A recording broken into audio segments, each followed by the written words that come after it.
The glass conference room on the 42nd floor feels like a fishbowl under interrogation lights. 20 executives in tailored suits, charcoal navy, one daring pinstripe, lean back in leather chairs that cost more than Marcus Chen's monthly rent. Half of them scroll through phones beneath the table. The other half stare at projection screens displaying quarterly projections in descending red lines. Marcus sits at the table's edge, closest to the door. His notebook trembles slightly in his grip. 22 years old, the only black face in the room, the only intern ever invited to executive strategy meetings. 3 weeks of silence, 3 weeks of watching, listening, calculating. Richard Caldwell, VP of Operations, stands at the head of the table in a crisp white shirt and deep burgundy tie. Silver temples, confident smirk. He clicks through slides showing Technova Solutions' logistics nightmare, their biggest client losing $2 million monthly to delivery delays. "We need a complete system overhaul," Richard announces. "New software, new infrastructure. $3 million investment, 8-week implementation." Marcus's hand rises slowly, his voice cracks slightly. "Mr. Caldwell? What if we don't need new software?" The room doesn't go silent immediately. Someone coughs. A phone buzzes. Then gradually attention shifts. 20 pairs of eyes. Marcus feels his shirt collar tighten. What if we just reverse the sequence? The words tumble out faster now. The algorithm prioritizes pickup speed over drop-off density. If we flip it, prioritize geographic clustering instead of chronological order, delivery times drop by 40%. I ran the numbers. It works on our current system. 3 seconds of silence. Then Richard laughs. Not a chuckle. A full head-thrown-back laugh. The room follows like dominoes. Nervous laughter. Polite laughter. Cruel laughter. "That's cute, kid." Richard's smirk could cut glass. "Really? But this is a $40 million contract. We need real solutions, not college projects. Stick to making copies, yeah?" Someone near the window mutters, "Diversity hire strikes again." Someone else snorts. Marcus's face burns. The notebook in his hands might as well be on fire. Richard has already moved to the next slide. The meeting continues. Marcus sits frozen, invisible again, while his 3 weeks of calculations dissolve into a punchline. The fluorescent lights hum overhead. His father's voice echoes from a decade ago. "Smart doesn't always win, son." But it stays ready.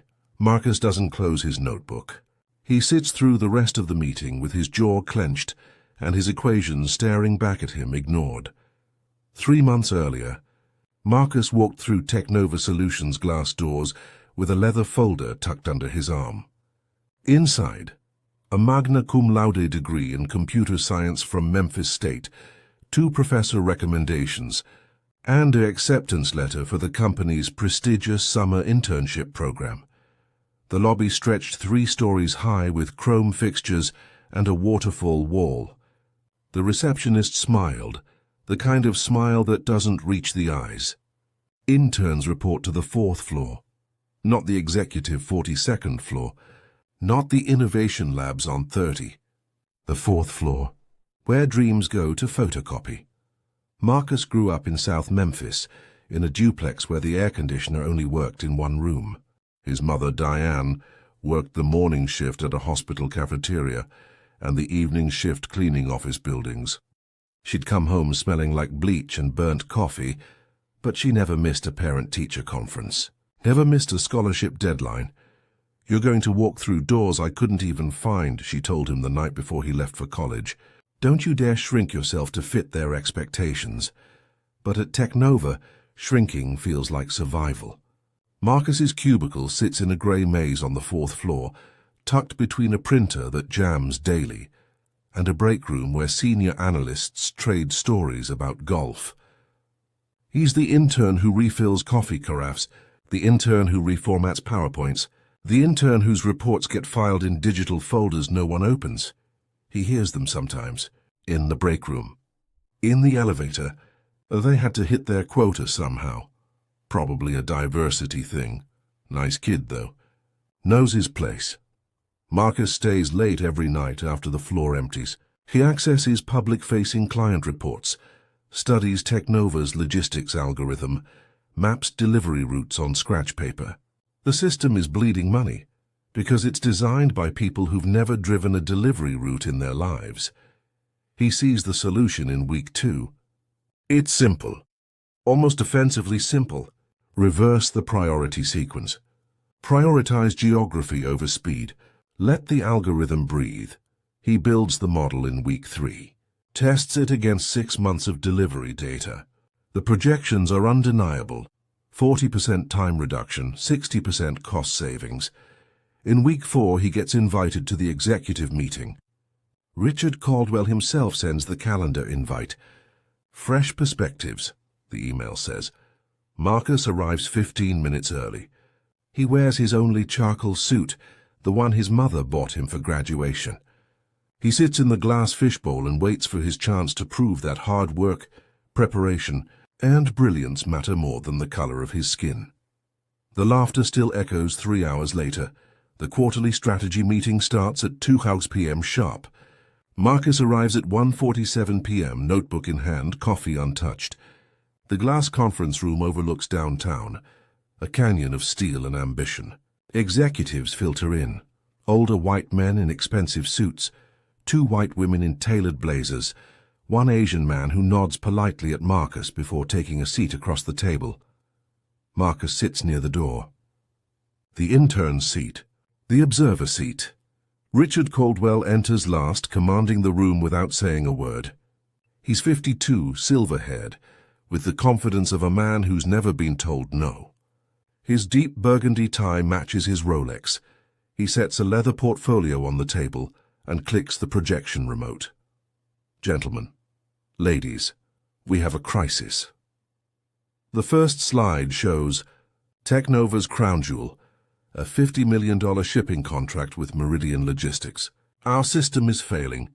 Delivery delays are costing Meridian $2 million per month. They're losing clients. We're losing credibility.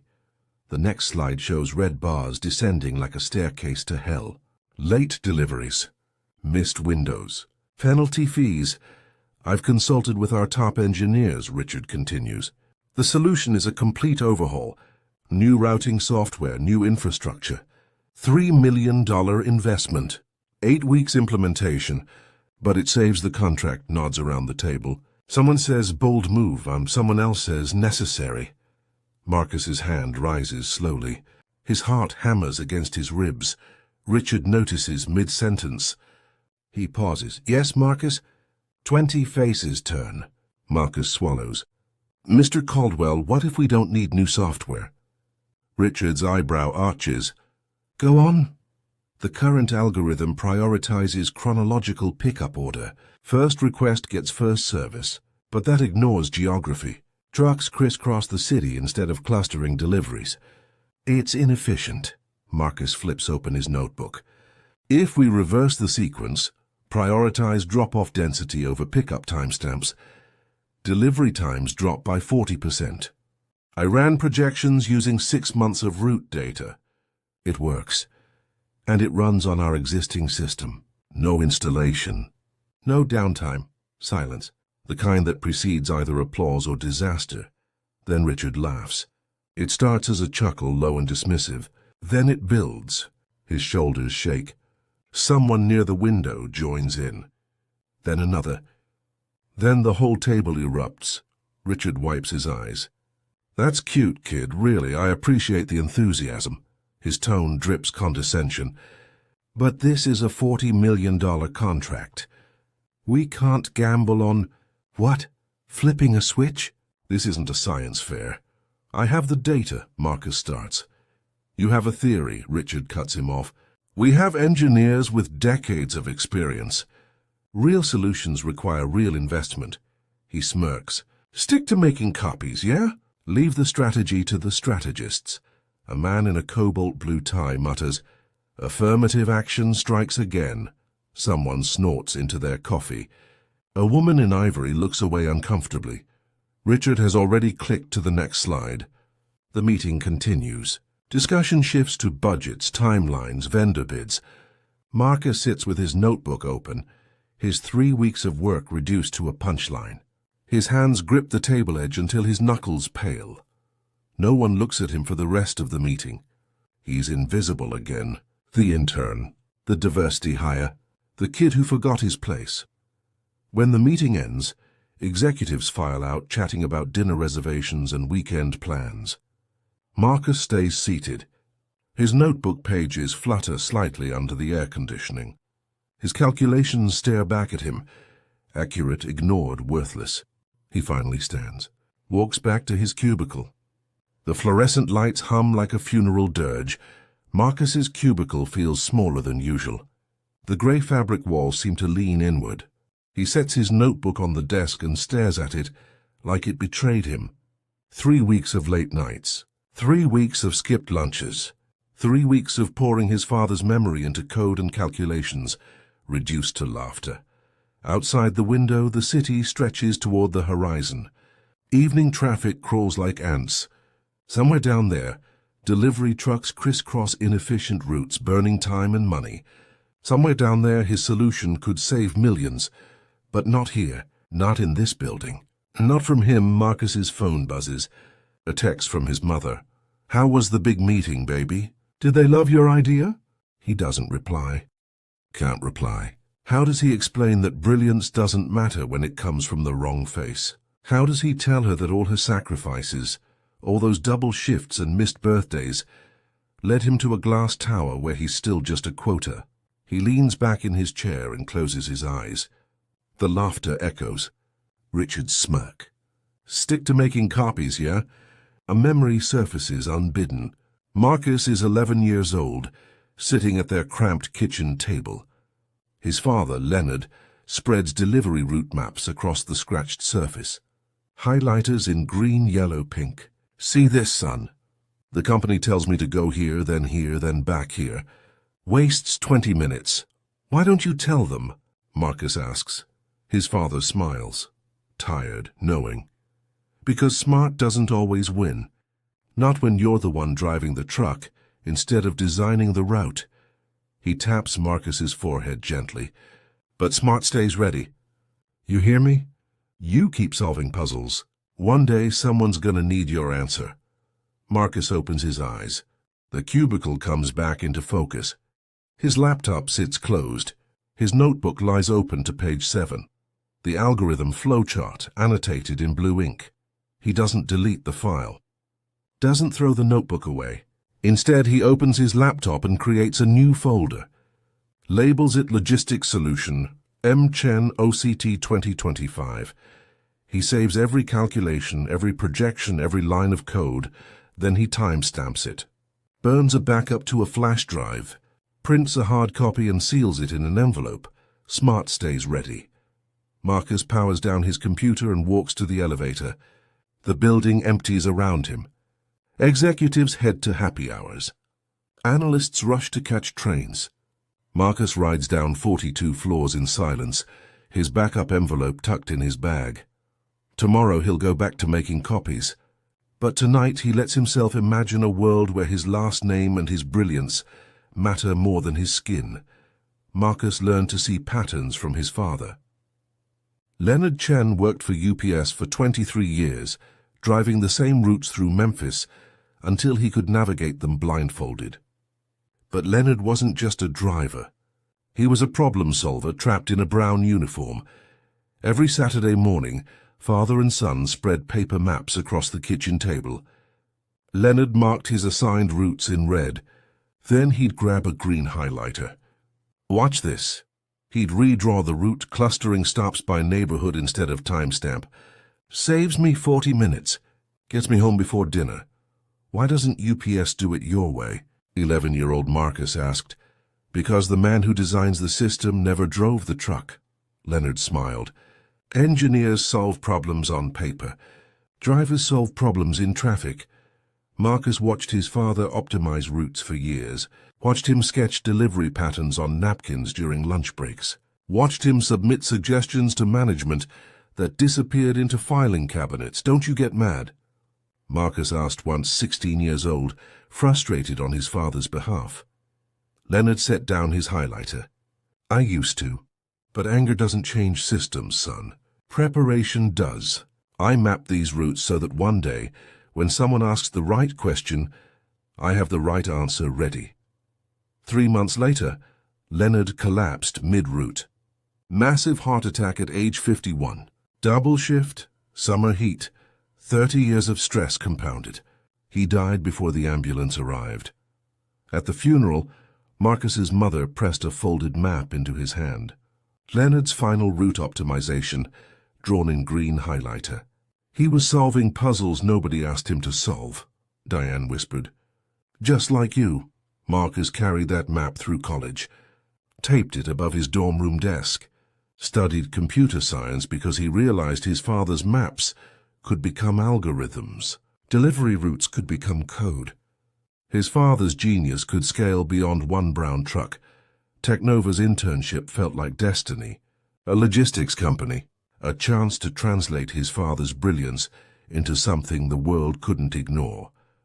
But in the glass conference room, Marcus learned the same lesson his father learned 20 years earlier. The system doesn't care about solutions from the bottom. It cares about who delivers the message. Now sitting in his apartment, a studio with a Murphy bed and a view of a parking lot, Marcus stares at his father's map. The green highlighter has faded to yellow. The paper creases are soft with age. His laptop sits open to Technova's logistics algorithm. The code is bloated, inefficient, designed by someone who never drove a route. Marcus sees his father's ghost in every wasted mile. The solution isn't revolutionary. It's common sense translated into code. Prioritize geography, cluster deliveries, let efficiency breathe. But common sense from an intern, a black intern, doesn't count. Not in that building. Not at that table. Marcus folds the map carefully and places it back in his desk drawer. He doesn't delete his work, doesn't abandon the solution. He saves it, updates it, perfects it. Smart stays ready. Somewhere in the city, his father's voice echoes. One day, someone's gonna need your answer. Marcus just has to wait for that day to arrive. 2 weeks after the meeting, Marcus is reformatting a client report in his cubicle when his email pings. The subject line reads, Meridian contract urgent. He's CC'd by accident. An intern email address caught in a reply all chain. His cursor hovers over the delete button. Then he reads the first line. Richard, beta testing failed. Software won't integrate with existing infrastructure. Meridian is threatening to pull the contract. Marcus's pulse quickens. He scrolls through the thread. Emails from engineers. Panicked updates from project managers. Terse replies from Richard. The $3 million software overhaul, the real solution, crashed during testing. Integration errors. Compatibility failures. Timeline blown. One email from Richard sent at 11:47 p.m. We have 1 week to fix this or Meridian walks. Contract cancellation triggers a 10 mil penalty clause. Exhaust every option. I don't care how creative we have to get. Marcus leans back in his chair. The fluorescent lights buzz overhead. His mind races through calculations. 7 days, $10 million, a company on the brink. He opens his saved file. Logistics solution, Chen. The algorithm stares back at him, clean and functional. It doesn't require new software. Doesn't require installation. It's a sequence reversal in the existing system, something that could deploy in 48 hours. His solution. Ready. Waiting. Marcus's hand hovers over the reply button. He could send it now. Attach the file. Explain the projections. Save the company $10 million and prove that the laughing executives were catastrophically wrong. But his finger doesn't click. Instead, he remembers Richard's smirk. Stick to making copies, yeah? The laughter rippling through the conference room. The muttered comment, diversity hire strikes again. Marcus closes the email without replying. His father's voice whispers through the years, Smart stays ready. But Smart also knows when to let them come to you. He opens a flash drive and burns a fresh copy of his algorithm, labels it with that day's date. Then he updates his documentation. Every calculation, every projection, every line of code. He timestamps everything. Screenshots the email chain showing the crisis timeline. He doesn't send the email. Not yet. He waits because somewhere in that building panic is spreading. Engineers are scrambling. Richard Caldwell is sweating through his burgundy ties. And in 7 days, when every real solution has failed, they're going to remember the intern they laughed out of the room. Marcus saves his work, backs it up 3 times. Then he goes back to reformatting client reports like nothing has changed. But everything has changed. The company just doesn't know it yet. Outside his cubicle window, the sun sets over the city. Delivery trucks return to warehouses, drivers exhausted from inefficient routes. The system bleeds money while the solution sits in a flash drive in an intern's desk drawer. Marcus closes his laptop. His reflection stares back from the black screen. 22 years old, invisible, underestimated, and holding the only answer that matters. Smart stays ready. Now he waits for them to ask the right question. 5 days after Marcus discovers the email thread, Richard Caldwell appears at his cubicle. It's 4:47 p.m. on a Thursday. The floor is nearly empty. Richard's burgundy tie is loosened, his collar unbuttoned. Dark circles shadow his eyes. Marcus, his voice lacks its usual confidence. You got a minute? Marcus looks up from his screen, carefully neutral. Of course, Mr. Caldwell. Richard glances around the empty cubicle maze. That idea you pitched, the routing thing. You still have those projections? Marcus's heart hammers, but his face stays calm. I do. Walk me through it, quickly. Richard leans against the cubicle wall, arms crossed. Defensive posture. Desperate eyes. Marcus pulls up his file. Explains the algorithm in 2 minutes. Reverse the priority sequence. Cluster geographically. Reduce crisscross inefficiency. He shows the projections. 40% time savings. 60% cost reduction. Compatible with existing infrastructure.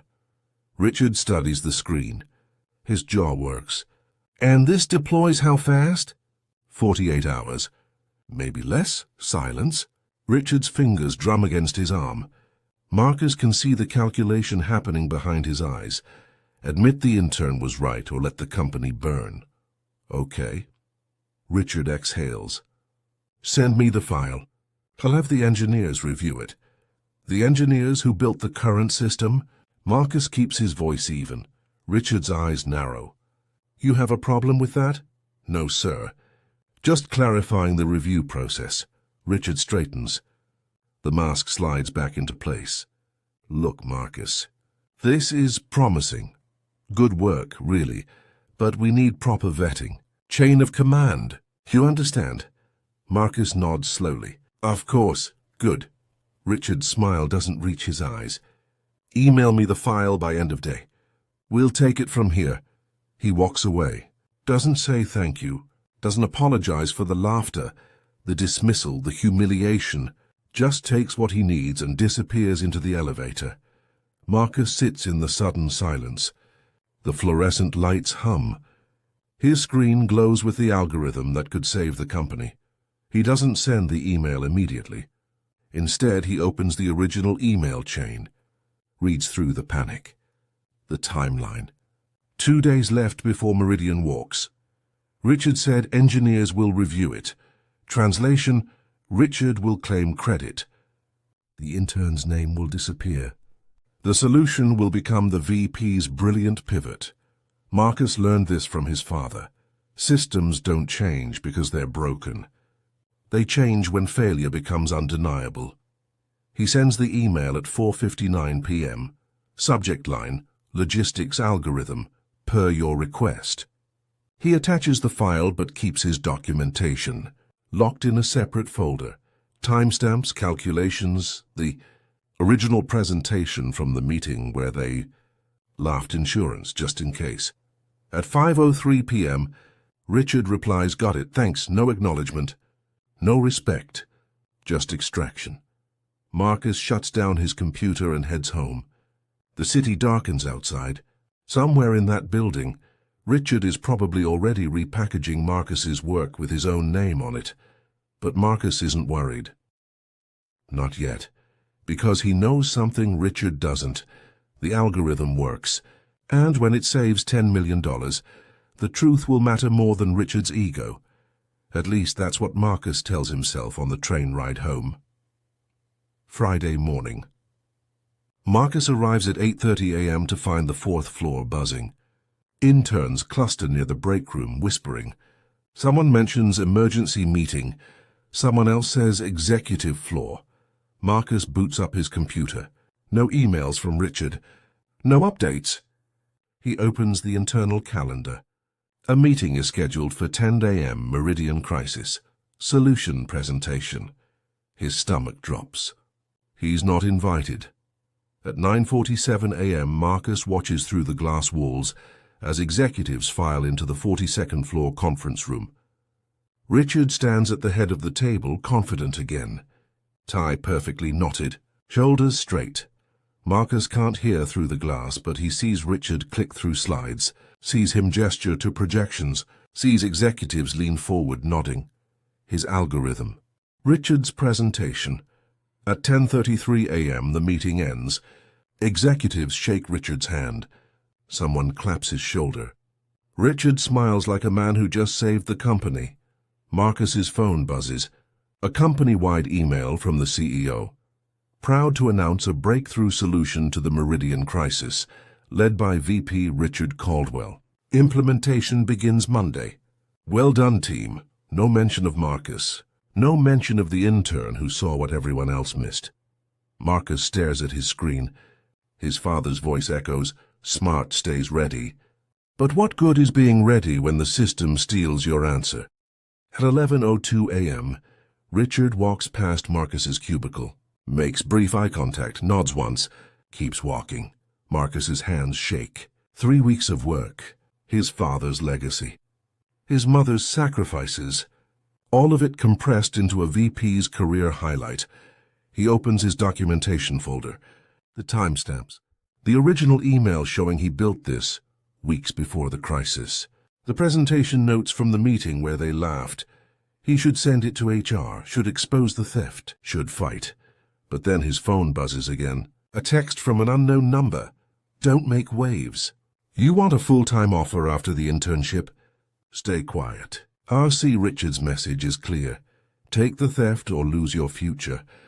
Marcus closes his laptop, walks to the bathroom, locks himself in a stall, leans against the cold tile wall.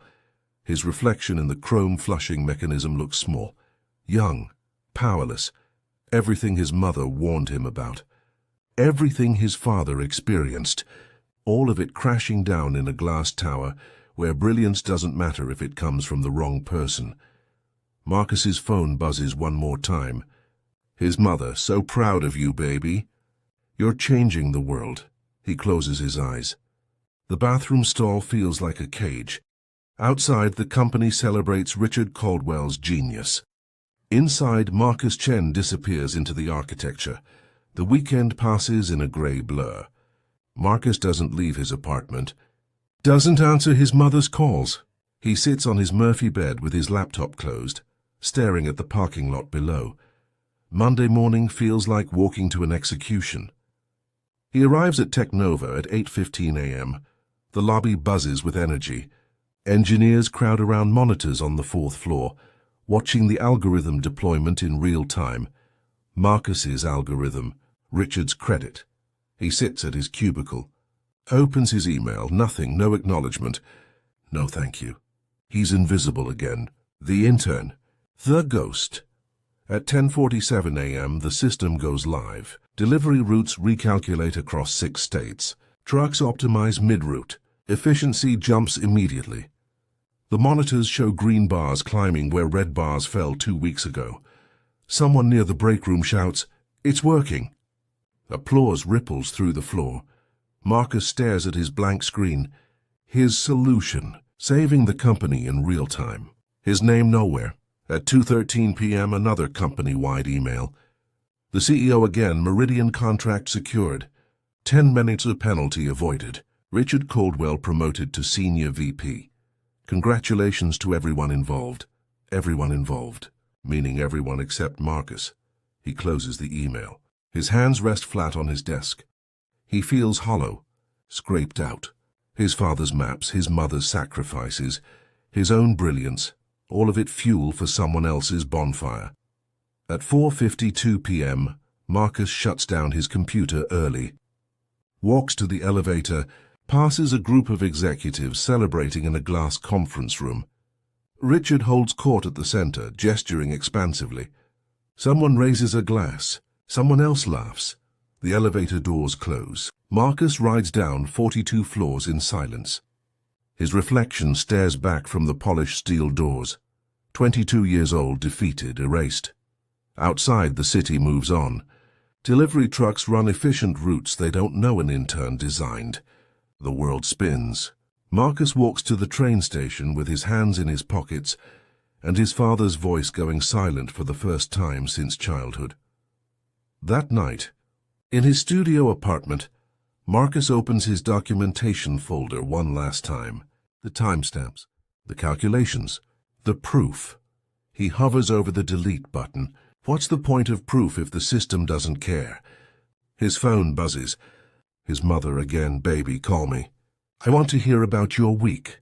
Marcus sets the phone face down, closes his laptop, lies on his Murphy bed in the dark. For the first time since his father died, Marcus wonders if brilliance is enough. If hard work matters, if the doors his mother couldn't find are worth walking through when they lock behind you. The city hums outside his window. Somewhere trucks deliver packages 40% faster. Somewhere executives celebrate stolen genius. And somewhere in a studio apartment with fading paint and a parking lot view, a young man decides whether to fight or disappear. Tuesday morning. Marcus almost doesn't go in. He sits on the edge of his Murphy bed at 7:43 a.m., staring at his charcoal suit. The same suit he wore to the meeting where they laughed. The same suit his mother bought for his graduation. His phone buzzes. A text from his mother. Haven't heard from you, baby. Everything okay? Marcus types a reply. Deletes it. Types again. Finally sends busy week. I'm fine, he's not fine. But she doesn't need to carry his weight. He goes to work. Arrives at 8:34 a.m. The fourth floor still buzzes with post-crisis celebration. Engineers high-five near the coffee machine. Someone hung a banner. Efficiency saves the day. Marcus sits at his cubicle, opens his email, scrolls through company-wide announcements about the successful deployment. Richard's name appears 17 times. Marcus's name appears 0. At 10:22 a.m., an email from HR Performance Review, Chen. His stomach tightens. He opens it. Marcus, your internship performance has been satisfactory. However, we will not be extending a full-time offer at this time. We wish you the best in your future endeavors. Your internship concludes October 31st. Marcus reads it 3 times. Satisfactory, no offer. 2 weeks left. Richard's text echoes. Stay quiet. Marcus stayed quiet. And they're still erasing him. He closes the email, sits in the fluorescent silence. His father's voice has been quiet for days, but now slowly it returns. Not comforting, sharp, clear.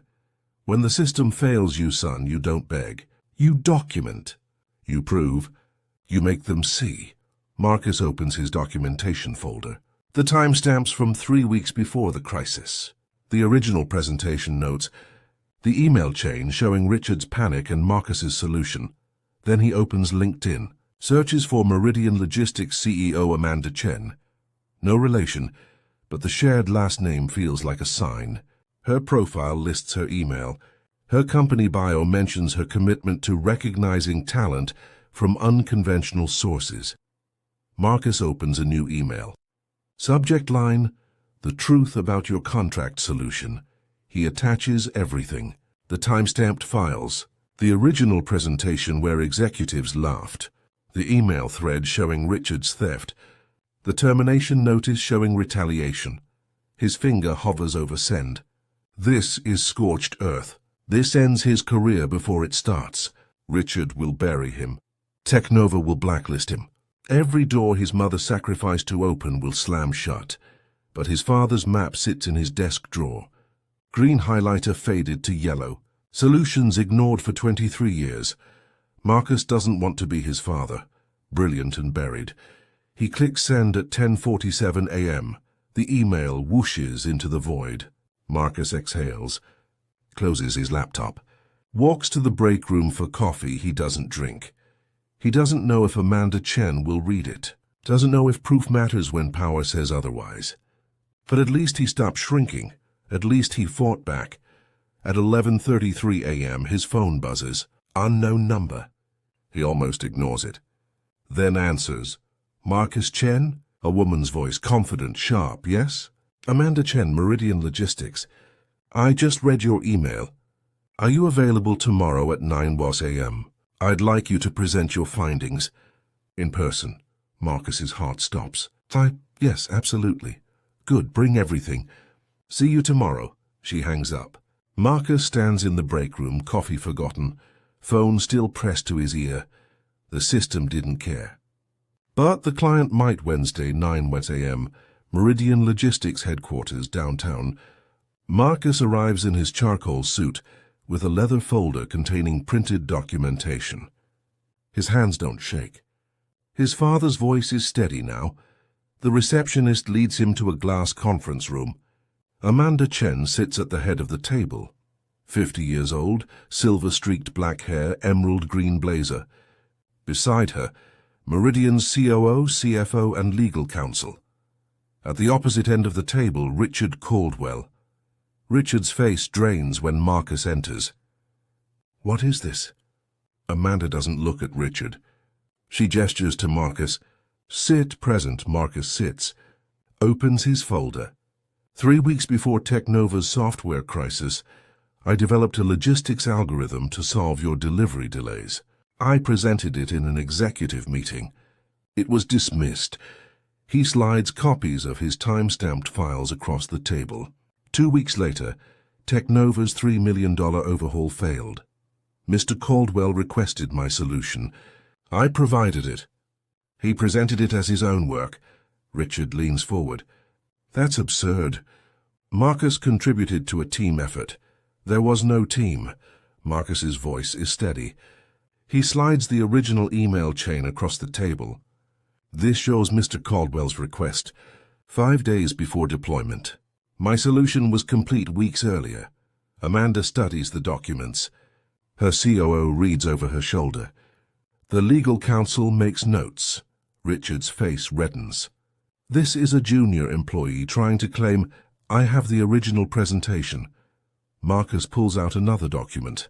Meeting notes from September 18th. 20 executives present. I proposed the algorithm. Mr. Caldwell said, and I quote, stick to making copies. Silence. Amanda looks up. Is this accurate, Richard? Richard's jaw works. It was an intern's idea, unvetted. We refined it. You stole it. Marcus's voice doesn't rise. Doesn't need to. And when it saved $10 million, you terminated my internship to keep me quiet. He slides the HR termination email across the table. I received this yesterday. Performance rated satisfactory. No explanation. Just erasure. Amanda reads the email. Her expression hardens. She looks at Richard. You told me your team developed this solution in-house. You accepted a promotion based on crisis management. Are you saying this intern designed the entire algorithm? Richard opens his mouth, closes it. He contributed initial concepts. Marcus pulls out his final document. This is the algorithm currently running on your system. Line for line, character for character. I wrote this on October 2nd, 3 weeks before your crisis. The file metadata proves it. The legal counsel examines the printout, nods at Amanda. Amanda leans back. Marcus, what outcome are you seeking? Marcus meets her eyes. Recognition. Not money. Not revenge. Just acknowledgement that this solution came from someone you didn't expect. Richard laughs bitterly. You want credit? For doing your job? I want the truth. Marcus's voice cuts through the room. My father spent 23 years optimizing routes nobody credited him for. He died believing smart wasn't enough. I won't accept that. Not anymore. Amanda studies Marcus for a long moment. Then she turns to Richard. You're fired. Effective immediately. Meridian will be issuing a statement, clarifying the origin of the solution. If Technova resists, we'll renegotiate the contract. Richard stands. You can't. I can. And I am. Amanda's voice is steel. Your dishonesty jeopardized our partnership. Leave. Richard looks at Marcus. His expression cycles through rage, disbelief, defeat. He grabs his briefcase and walks out. The door closes with a soft click. Amanda turns to Marcus. We have an opening for a logistics analyst. Interested? Marcus stares. Yes. Good. Start Monday. Salary negotiable. We value innovation, especially from people who've been underestimated. She stands, extends her hand. Marcus shakes it. Thank you, he whispers. Amanda smiles. Thank your father. Sounds like he taught you to stay ready. Friday afternoon. Marcus returns to Technova to clear out his cubicle. The fourth floor feels different now, smaller, less imposing. He packs his notebooks, his father's faded map, his charcoal suit jacket from the chair. An engineer stops by. Sarah, mid-30s, blush-pink blazer. Heard what happened. Richard's gone. Word is you're the real architect. Marcus nods. Something like that. For what it's worth, I knew. When he presented it, I thought it was too elegant to be his. She smiles. Good luck, Marcus. Thank you. She walks away. Others pass, some nod. Some avoid eye contact. The system is slow to acknowledge when it's wrong. Marcus finishes packing, one box, 3 months condensed into cardboard. He takes the elevator down for the last time. The lobby waterfall still runs. The chrome fixtures still gleam. But the building no longer feels like a cathedral, just architecture. Outside, the October sun cuts through downtown. Marcus walks to the train station with his box and his future. That night he calls his mother, tells her everything. The laughter, the theft, the fight. The new job, she cries, then laughs, then cries again. Your daddy would be so proud, baby. I know, Mama, you didn't shrink. No, Ma'am, I didn't. They talk for an hour. When they hang up, Marcus opens his father's map one last time. The green highlighter has faded almost completely, but the roots remain. Proof that Leonard Chen saw what others missed. Marcus folds the map carefully, places it in a frame he bought that afternoon. Hangs it above his desk. His laptop sits open. An email from Amanda Chen. Monday morning, 9 a.m. Welcome to Meridian. Marcus closes the laptop. Looks around his studio apartment. Same Murphy bed, same parking lot view, but something fundamental has shifted. He fought the system, and for once the system blinked first. Outside, the city hums. Delivery trucks run efficient routes. Somewhere his algorithm saves time and money every second. And now his name is attached to it. Marcus Chen, not invisible, not erased. Not a quota, just brilliant. Finally seen. 6 months later, Marcus sits in Meridian's innovation lab on the 20th floor. Floor-to-ceiling windows overlook the city. His desk holds 3 monitors, a framed map with faded green highlighter, and a photo of his mother at his college graduation. He's designing a new routing system. This time his name is on every file. This time when he presents, people listen. Amanda stops by his desk. Marcus, that presentation you gave to the board, brilliant. They're implementing it nationwide. Marcus smiles. Thank you. She walks away. Marcus returns to his screen, but his mind drifts to the glass tower 42 floors up, to the conference room where they laughed, to Richard Caldwell, unemployed now, explaining to interviewers why his greatest achievement was fraud. The system didn't change because it suddenly became fair. It changed because Marcus refused to stay invisible, because he documented, because he fought, because he knew that brilliance matters, but only when you force the world to see it. His phone buzzes. A message from a college friend. Saw your name in the logistics journal. You're famous, man. Marcus isn't famous. He's recognized. There's a difference.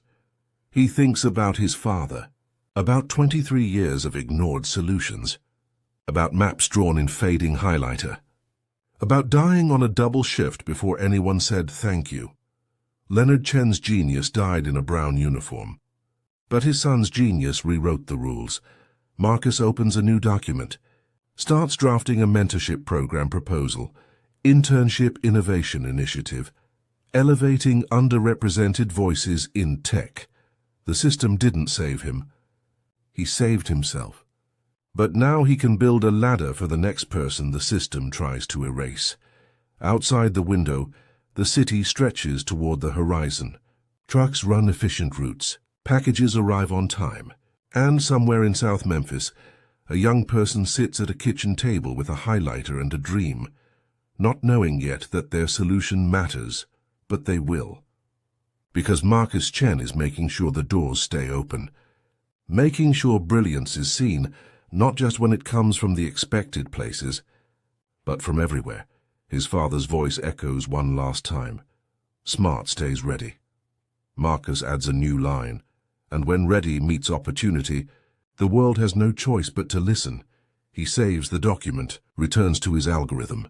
The screen glows in the afternoon light, and for the first time in his life, Marcus Chen works in a building where his name and his genius carry equal weight, where the system finally grudgingly learned to see.